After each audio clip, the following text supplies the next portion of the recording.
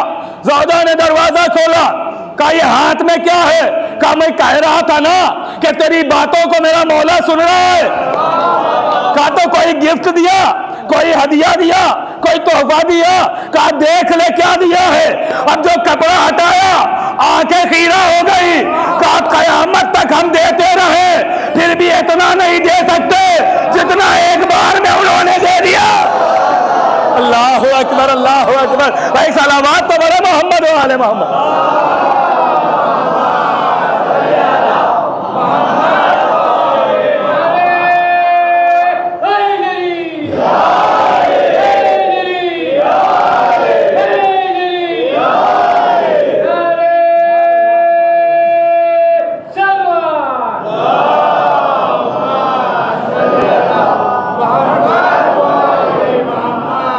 قیامت تک ہم یہ دیتے رہیں کچھ بھی پھر بھی قرض نہیں اتار پائیں گے. اتنا ایک بار میں دے دیا. سودا کہتی اس سال میں بھی چلوں گی، دیکھوں گی آپ کے امام کو. کہا چل. چلے. کعبے کا طواف کیا اور جب مدینے کی طرف روانہ ہوئے کہ امام کی بھی زیارت کریں، تو جیسے ہی سرحد پہ پہنچے اس نے خیمہ لگایا اور وہیں پہ رکے کہ ہم صبح جائیں گے امام کی زیارت کریں گے. صبح ہونے ہی سے پہلے اس کی زوجہ مر گئی، انتقال ہو گئی. زیارت کرنے سے پہلے ہی انتقال. اب اس کا کوئی جاننے والا بھی وہاں نہیں تھا، دوسرے شہر کا تھا، یہ پردیس تھا اس کے لیے. بہت پریشان کہ اب کیا کریں، دفنائیں کیسے، کفنائیں کیسے، یا وطن وہ لاشا کیسے لے جائیں، کیا کریں. تو اسے یاد آیا چلو مولا کے پاس چلتے ہیں، انہی سے مدد طلب کرتے ہیں. آیا، میرے مولا میری زوجہ حج کرنے نہیں آئی تھی، آپ کی زیارت کو آئی تھی. مولا اس نے یہی کہا تھا مجھے امام کو دیکھنا ہے، امام کو دیکھنا ہے. لیکن کیا نصیب تھا کہ آپ کے دیدار سے پہلے ہی مر چکی ہے، آپ کے دیدار سے پہلے ہی مر چکی ہے. مولا نے کہا تھوڑی دیر ٹھہر جا، رک جا. کہا مولا کیسے رک جاؤ، کفنانے کو کچھ نہیں، دفنانے کا انتظام نہیں، لاشا لے جانے کا کوئی بندوبست نہیں، کیا کروں. مولا نے کہا ٹھہر جا. مولا نے وہیں پہ مصلی بچھایا، 2 رکعت نماز پڑھی. کہا جا تیری زوجہ انتظار کر رہی ہے. غور کیجیے گا، تیری زوجہ در خیمہ پہ بیٹھی انتظار کر رہی ہے. کہا مولا کیا مطلب، وہ تو مر چکی ہے. کہا نہیں، زندہ ہو گئی ہے، وہ زندہ ہو چکی ہے، انتظار کر رہی ہے. بھائی مولا نے 2 رکعت نماز پڑھی، مردہ عورت کو زندہ کیا، مردہ عورت کو زندہ کیا. میں کہوں گا اے میرے مولا آپ بھی علی، آپ کا دادا بھی علی. غور نہیں فرما رہے آپ. مولا آپ بھی علی، آپ کا دادا بھی علی. آپ کا دادا تو ٹھوکر مارتا تھا، مردہ زندہ ہو جاتا تھا. آپ نے یہ نماز پڑھ کے مردہ کیوں زندہ کیا؟ جاتے ٹھوکر مارتے مردہ زندہ ہوتا. آواز آئے گی تجھے پتہ نہیں، ارے میرے دادا نے مردہ زندہ کیا تو ایک قوم نے کیا کہا، اللہ اکبر، مشاعریوں نے کیا کہا. لہٰذا میں نے نماز پڑھ کے مردہ زندہ کر کے دنیا کو سبق دیا کہ اختیار تو دادا ہی والا ہے، لیکن مجھے خدا نہ کہنا. اور فرما رہے اختیار تو وہی ہے لیکن خدا نہ کہنا مجھے. لیجئے، مردہ زندہ ہوا. اب وہ چلا اپنی زوجہ کی طرف، چلا کہ لے کے آئیں امام کی زیارت کرائیں. امام ایک حجرے میں بیٹھے ہوئے ہیں، دربار امام کا سجا ہوا ہے. امام حجرے کے کونے میں بیٹھے ہوئے. صرف ایک جملے کے لیے سنا رہا ہوں, اگر وہ جملہ صاحبان عرفان تک پہنچ گیا تو انشاءاللہ خاموش نہ بیٹھیں گے.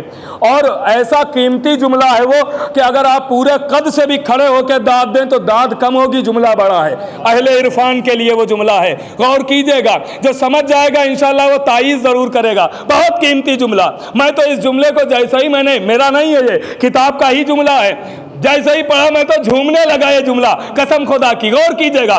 بس ایک مرتبہ وہ آیا, دروازے پر دیکھا زوجہ انتظار کر رہی ہے. کہا یہ بتا تو مر چکی تھی, زندہ کیسے ہوئی؟ کہا کہ میری کہانی یہ ہے کہ میری روح نکال کے ملک الموت چلا. بھائی روح دیکھتی ہے نا سب کچھ. میری روح نکال کے ملک الموت چلا, آسمانوں کی منزلیں طے کر رہا تھا کہ ایک مرتبہ کچھ دیر ہوئی تھی کہ ایک جوان آیا اور آنے کے بعد آواز دی کہ یہ بتا تجھ سے ہے ملک الموت, یہ بتا تجھ سے میری امامت کا عہد لیا گیا ہے یا نہیں؟ اللہ اکبر, اللہ اکبر. تجھ سے میری امامت کا عہد لیا گیا ہے یا نہیں؟ تو مجھے امام مانتا ہے یا نہیں؟ کہا امام نہ مانوں گا تو عہدہ چھن جائے گا, میرا عہدہ چھن جائے گا اگر امام نہ مانوں. تو کہا مانتا ہے؟ کہا ہاں. کہا تو پھر میرا یہ حکم ہے کہ جا اور اس کی روح کو واپس کر دے. کہا ملک الموت الٹے پاؤں وہیں سے آیا اور ہماری روح کو واپس کر دیا. اللہ اکبر. جملہ تو اب آنے والا ہے, واپس کر دیا. اب اس کے شوہر نے کوئی سوال نہیں کیا, کہا جلدی چل اور امام کی زیارت کر. وہ لے کے چلا, امام کے دروازے پہ آیا. اب دیکھتا ہوں صاحبان عرفان جملہ کیسے سنتے ہیں. جیسا ہی امامت کے دروازے پر وہ عورت پہنچی, ایک مرتبہ امام کے چہرے پر نظر پڑی, شوہر کا بازو پکڑ کے ہلا کے کہتی ہے ارے قسم خدا کی یہی تو وہ جوان ہے. اللہ اکبر, اللہ اکبر.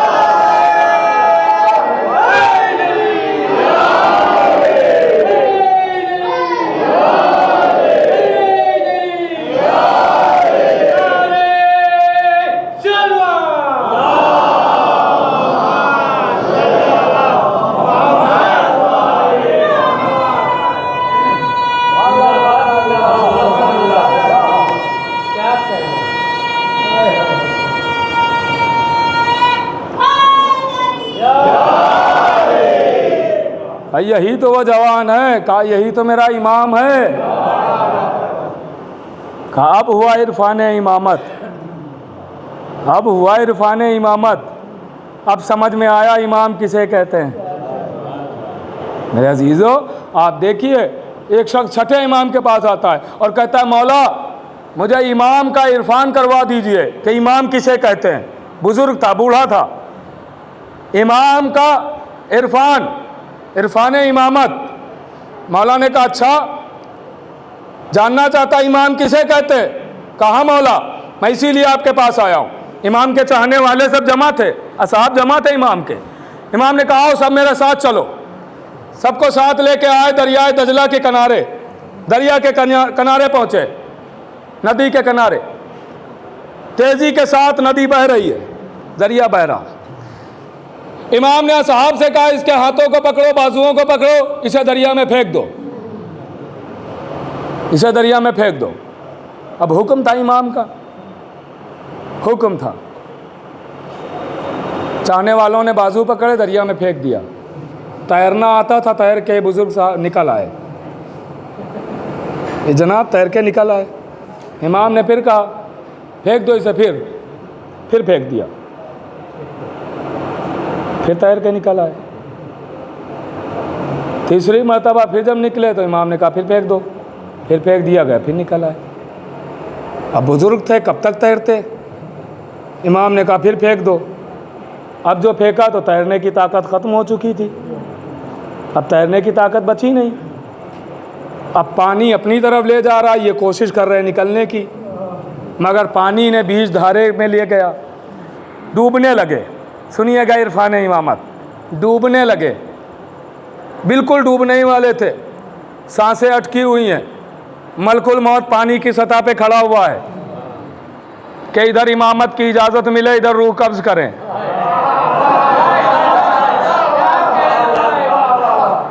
لیکن امام کو تو عرفان کرانا ہے نا, معرفت کرانا ہے۔ لیجئے، ایک مرتبہ جیسا ہی ڈوبنے والا تھا، نظریں امام کی طرف ہیں کہ شاید کوئی کرشمہ ہو، کوئی اعجاز ہو۔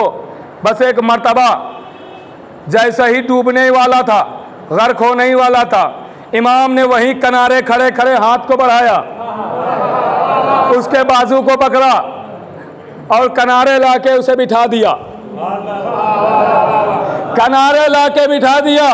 بس جیسا ہی وہ کنارے آیا، امام وہیں کھڑے ہیں، ہاتھوں کو بڑھایا، غور کیجئے گا، ہاتھوں کو بڑھایا، اس کے بازو کو پکڑا۔ امامت اسی کو تو کہتے ہیں نا، ہاتھوں کو بڑھایا، بازو پکڑا، کنارے لے آئے۔ جیسا ہی وہ کنارے آیا، اب کبھی دریا دیکھتا ہے کبھی امام کو، کبھی دریا دیکھتا ہے کبھی امام کو، کبھی دریا دیکھتا ہے کبھی امام کو۔ آہستہ آہستہ آگے بڑھا، امام کے قدموں سے لپٹ گیا۔ جملہ چاہے جیسے سنیے گا، آواز دیتا ہے، وہ کہتا ہے مجھے عرفان امامت ہو گیا، میں پہچان گیا امام کسے کہتے ہیں۔ کہا کیسے پہچانا؟ کہا کہ امامت کو پہچان گیا۔ کہا تو ذرا بتا تو صحیح امام کسے کہتے ہیں؟ کہا امام وہ ہوتا ہے کہ جہاں کوئی سہارا نہ ہو وہاں بھی جو جا کے بچا لے وہ امام ہے۔ اللہ اکبر، جہاں کوئی سہارا نہ ہو وہاں بھی جو پہنچ کے بچا لے اسے امام کہتے ہیں۔ اب سمجھے امامت کیا ہے؟ ایسا ہی تھوڑی ہم در آل محمد سے وابستہ ہیں، در آل محمد سے وابستہ ہے میرے عزیزو، اور وابستہ ہونا چاہیے۔ نبی نے خود کہا ہے، اللہ نے کہلوایا ہے کہ ان سے مودت اختیار کرو، قل لا اسألکم علیہ اجرا الا المودۃ فی القربیٰ، مودت اختیار کرو، محبت نہیں مانگی ہے، مودت مانگی ہے۔ محبت اور مودت میں فرق ہوتا ہے۔ کیا فرق ہوتا ہے؟ مودت اور محبت میں فرق یہ ہوتا ہے کہ محبت اگر تھوڑی دیر کے لیے الگ کر دی جائے تو انسان زندہ رہے گا، مودت ایک لمحے کے لیے الگ کر دی جائے انسان مر جائے گا۔ میں مثال دے دوں، ہمیں پانی سے محبت ہے، ہم 2 دن پیاسے رہ سکتے ہیں، زندہ بھی رہ سکتے ہیں۔ مچھلی کو محبت نہیں ہے، مودت ہے۔ جیسا ہی نکالا تڑپ تڑپ کے جان دے دے گی، تڑپ تڑپ کے مچھلی جان دے دے گی، کیونکہ پانی سے مودت ہے۔ اب سمجھے مودت کیوں مانگی گئی ہے؟ اسی لیے مانگی گئی ہے کہ اہل بیت سے اگر کوئی جدا کرنے کی کوشش کرے تو جان دے دینا، الگ نہ ہونا۔ یہ مودت ہے۔ ایک علی والا ہم تک، بس آخری بات عرض کر رہا ہوں، باقی باتیں وہاں عرض کر دوں گا، غور کیجئے گا۔ ایک علی والا، دشمن کا دور، ظالم بادشاہ، علی والوں کو ہم تک یہ جو پہنچا ہے یہ سب ایسا ہی نہیں پہنچا ہے، قربانیاں دی گئیں اس کے لیے۔ آسانی سے ہمیں یہ سب مل گیا ہے نا تو ہم قدر نہیں کرتے ہیں، لیکن جنہوں نے قربانی دی ان سے پوچھئے گا، غور کیجئے گا میرے عزیزو۔ ایک علی والا اور ایک ظالم بادشاہ علی والوں کو چن چن کے قتل کروا رہا تھا۔ ایک دن اپنے دربار میں بیٹھا ہوا جھوم کے کہتا ہے، آج میرے شہر میں کوئی علی والا نہیں رہا، سب کو میں نے مار دیا، قتل کر دیا۔ آج بادشاہ، دربار سجا ہوا ہے، تخت پر بیٹھا ہوا جھوم کے کہتا ہے، آج میرے شہر میں کوئی علی والا نہیں رہا، سب کو میں نے مار دیا، قتل کر دیا۔ اسی دربار سے ایک کھڑا ہو گیا، آواز دی، تو شہر کی بات کر رہا ہے، تیرے گھر ہی میں علی والا ہے۔ غور نہیں فرما رہا، تو شہر کی بات کر رہا ہے، تیرے گھر میں علی والا۔ کہا کون؟ کہا جو تیرے بچوں کو یہ پڑھاتا ہے یہ علی والا ہے۔ تجھے اسے بھی پتا ہے پڑھے لکھے علی والے ہوتے ہیں۔ کہا تیرے بچوں کو جو پڑھاتا ہے، کہا امتحان لے لیں گے۔ تو کہا تو امتحان کیا لے گا، یہ علی والے ہیں، امتحان سے تھوڑی گھبراتے ہیں۔ تو امتحان لے لیں، ان کی تو زبانیں کاٹ دو تب بھی یہ بولتے رہتے ہیں، ان کو دار پر چڑھا دو تب بھی یہ گھبراتے نہیں ہیں، اور تلوار اور خنجر اور یہ ساری چیزیں تو ان کا کھلونا ہے، یہ کب ڈرتے ہیں اس سے؟ لے لیں امتحان کا، بلاؤ، بلایا گیا، وہ علی والا دربار کے کونے سے اٹھ کے آیا۔ بادشاہ کے 2 بچے تھے جو اس سے پڑھتے تھے، یہ پڑھاتا تھا۔ کہا یہ بتا تیری نظر میں علی کے دونوں بچے حسن اور حسین افضل ہیں یا میرے دونوں بچے افضل؟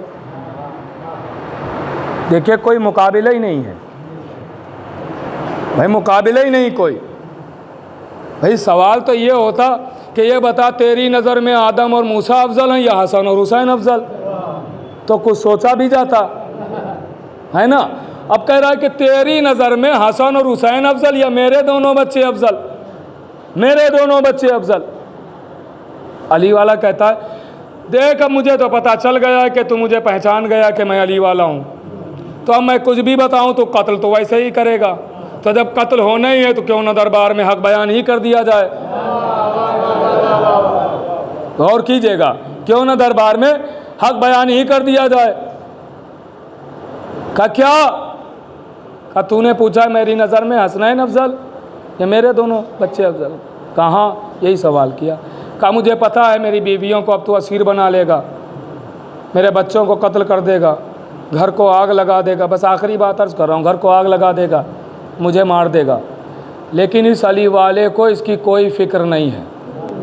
گھر کو آگ لگاتا ہے لگا دے، بچوں کو مارتا ہے مار دے، بیویوں کو اسیر بناتا ہے بنا لے، مجھے دار پہ چڑھاتا ہے چڑھا دے، مگر آنے والی نسل کو بھی بتا دینا ایک علی والا یہ جواب دے کے گیا، اپنے تک محدود نہ رکھنا۔ کہا کیا ہے جواب؟ کہا سوال دوہرا اور اتنی تیز دوہرا کہ دربار والے سب سنیں، دربار والے سب سنیں تاکہ میں جواب بھی بآواز بلند بتاؤں۔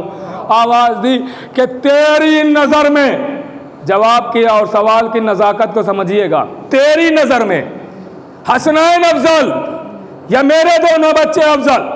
وہ علی والا کہتا ہے تو نے میری نظر کی بات کی ہے نا؟ کہاں کہ میری نظر میں کون افضل؟ کہاں تیری نظر میں کون افضل ہے؟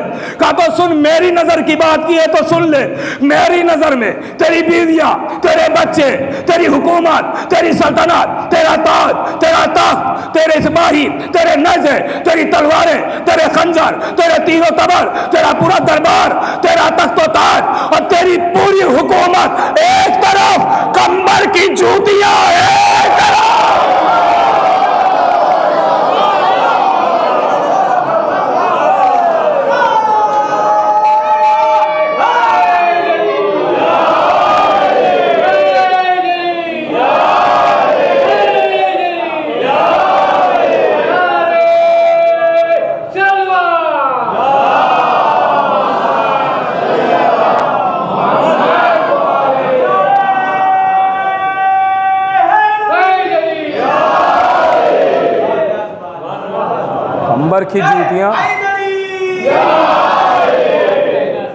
کمبر کی جوتیاں ایک طرف، تیری پوری حکومت ایک طرف، تو حسنین کی بات کرتا ہے؟ حسنین تو آقا ہے، غلام کی بات؟ کہا نہیں، غلام کی بات بھی نہ کرنا، غلام کی جوتیوں کی بات کر۔ ارے اس کی بات، یہ تو دعویٰ ہو گیا نا، دلیل تو فضہ نے دے ہی دی، جوتیوں کو اپنے تخت پہ رکھا، کہا تیری اوقات یہ ہے، میں چلی کنیزی سیدہ میں۔ غور فرمایا آپ نے؟ میرے عزیزو، میرا یہاں بیان کرنا بھی آسان ہے، آپ کا سننا بھی آسان ہے۔ سب یہاں علی والے بیٹھے ہیں نا، میں نے پڑھا، آپ نے سبحان اللہ واہ واہ کیا، ابھی 2 حملہ کرنے آئے تو 4 بچانے بھی کھڑے ہو جائیں گے، لیکن یہ جہاں فضیلت بیان کر رہا تھا کوئی بچانے والا نہیں تھا، تلواریں لٹک رہی تھیں، نیزے لپک رہے تھے، خنجر چمک رہے تھے، اشارے کی ضرورت تھی مار دیا جاتا، مگر جب یقین ایسا ہو علی پر تو کون مار سکتا ہے؟ اور فرما رہے ہیں آپ، دیکھیں فضائل اہل بیت پر خوش ہوئیے اور خوش ہو کے دشمن کو جلائیے۔ بھائی یہ تو نبی کی سیرت ہے نا، نبی جانتے تھے غدیر کا اعلان کریں گے تو لوگ جل جائیں گے، مگر پھر بھی کیا نا۔ میرے عزیزو، اس سے کبھی نہ گھبرائیں، علی پر یقین رکھیں، میں یقین کی باتیں عرض کروں گا کہ یقین کیسا ہونا چاہیے، یہ میں ابھی جو مجلسیں ہیں ان میں کسی میں بھی عرض کر دوں گا، یہ نہیں بتاؤں گا کس میں عرض کروں گا، ورنہ کچھ لوگ آئیں گے اسی میں خالی، باقی سب چھوڑ دیں گے، تو کسی میں بھی عرض کر سکتے ہیں۔ بہرحال یہ تو باتیں ہوتی رہتی ہیں، لیکن بہرحال آپ متوجہ ہیں پوری طور سے، خدا آپ کو سلامت رکھے، آپ کی سماعتوں کو سلامت رکھے۔ کتنے خوش نصیب ہیں آپ، اپنی ماؤں کے حق میں ضرور دعا کریں جب فرش عزا پہ بیٹھیں کہ اس ماں نے ہماری ایسی پرورش کی کہ ہم فضائل اہل بیت پر سبحان اللہ کہہ رہے ہیں اور مصائب پر گریہ بھی کر رہے ہیں۔ اس نے ایسی تربیت کی کہ عملی والے بن۔ عزیزو، یہ تربیت ہے ماں کی، کیسے کیسے ہم تک یہ پہنچا۔ ایک خاتون، ایک عورت، اعلان ہوا کہ جو بھی زیارت کے لیے آئے گا اس کا ہاتھ کاٹ دیا جائے گا، داہنا ہاتھ کاٹ دیا جائے گا۔ ایک عورت پہنچ گئی زیارت کرنے، پہنچی،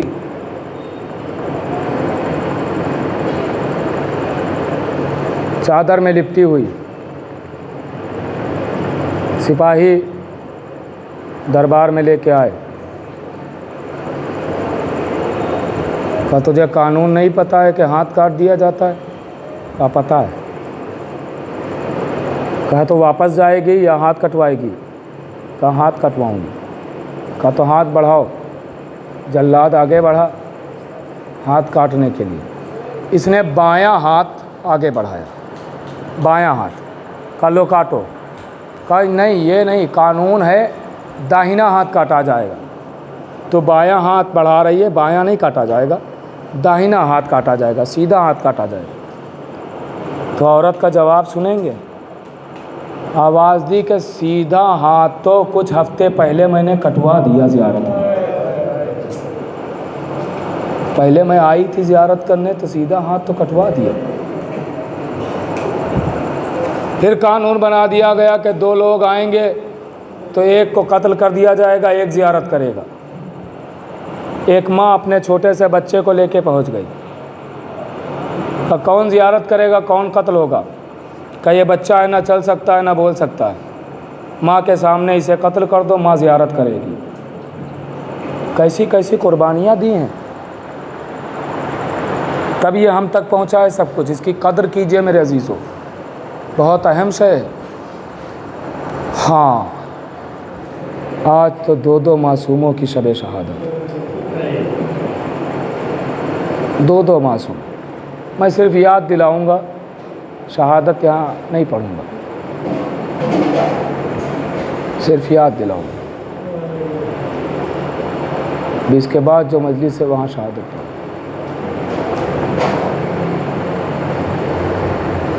ایک اس کی شہادت کہ جس نے اسلام کو پھیلایا اور جو اسلام لایا، ایک اس کی شہادت جس نے اسلام کو بچایا۔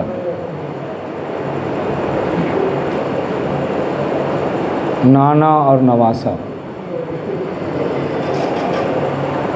باقاعدہ طور پہ روایتوں میں ہے جو چھپایا جاتا ہے، عام طور سے چھپایا جاتا ہے۔ دیکھیں، اس بات کی وضاحت کرنا ضروری سمجھتا ہوں کہ اکثر لوگ کہہ دیتے ہیں کہ یہ کتابوں میں تو نہیں ملتا ہے، وفات ملتی ہے، اور کچھ لوگ کہتے ہیں شہادت ہے۔ اس بات کو غور سے سن لیجئے میرے عزیزو، چونکہ اس دور میں بہت ہی مختصر انداز میں بتا رہا ہوں کہ اس دور میں کوئی لکھنے والا اپنا نہیں تھا۔ آج کے زمانے کے حساب سے کہہ دوں کہ میڈیا اپنا نہیں تھا، تو جیسا لکھوایا گیا ویسا لکھا گیا، سمجھے؟ نہ ہمارے علماء نے صاف صاف لکھا ہے کہ نبی کو زہر دیا گیا تھا، اور نبی کو یہ پہلی مرتبہ زہر نہیں دیا گیا تھا، اس سے پہلے کئی بار زہر دیا جا چکا تھا۔ نبی پہ ظلم ہوا ہے، ذرا سوچئے، جس کا کلمہ پڑھ رہے تھے لوگ، اس نبی کو نہیں چھوڑا، اس پہ مظالم کیے، اس پہ ظلم کیے۔ میرے عزیزو، جب ہمارے یہاں، میں نے کہا نا میں مصائب یہاں پہ شہادت نہیں پڑھوں گا، بس یاد دلاؤں گا، آپ کی آنکھیں نم ہو جائیں اور اس کے بعد شہادت وہاں پڑھ دوں۔ ہمارے یہاں کا دستور ہے کہ جب کسی کے یہاں کوئی مر جاتا ہے تو لوگ آتے اس کے گھر میں اس کی اولادوں کو پرسہ دیتے ہیں، اولادوں کو پرسہ دیتے ہیں۔ اپنے غم میں اکیلا نہ سمجھنا، ہم تمہارے ساتھ ہیں۔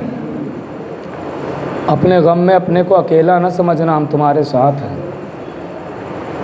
ذرا سوچئے، ادھر رسول اس دنیا سے گزرے، اس دنیا سے رخصت ہوئے رسول،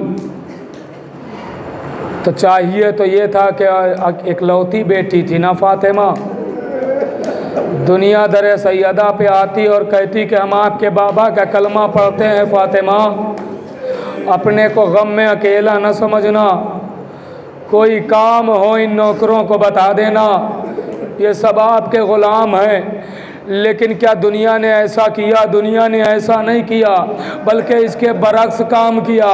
ایک مرتبہ دنیا در سیدہ پہ آ کے کہتی ہے، یا علی، سیدہ سے کہہ دو یا دن میں رویا کرے یا رات میں رویا کرے۔ ایک بار تو دنیا آگ اور لکڑیاں لے کر آ گئی۔ اللہ اکبر! کیا رسول کے بعد یہ زیب دیتا ہے کہ ابھی تو رسول کا کفن بھی میلا نہیں ہوا؟ اللہ اکبر! رسول کو ابھی چند دن گزرے ہیں، گزرے ہوئے۔ عزیزوں، روایت کہہ رہی ہے 28 کو، یہ آج یعنی کل کا دن، اس دن رسول اس دنیا سے رخصت ہوئے۔ روایتوں میں ملتا ہے 2 ربیع الاول یا زیادہ سے زیادہ 3 ربیع الاول۔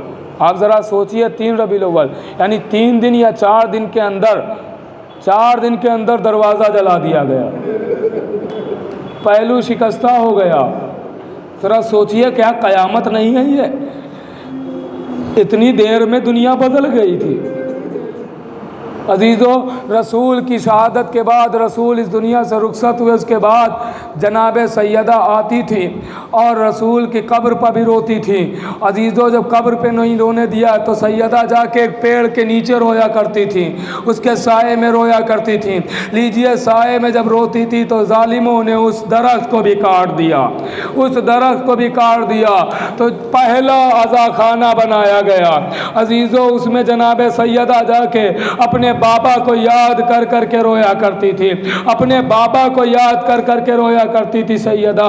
عزادارو، ذرا سوچئے کہ بابا پر رونے نہیں دیا گیا، رونے نہیں دیا گیا، مگر پھر بھی یہ کہا گیا کہ دن میں رویا کریں یا رات میں رویا کریں۔ بس 2-3 جملے، مجلس تمام ہو گئی۔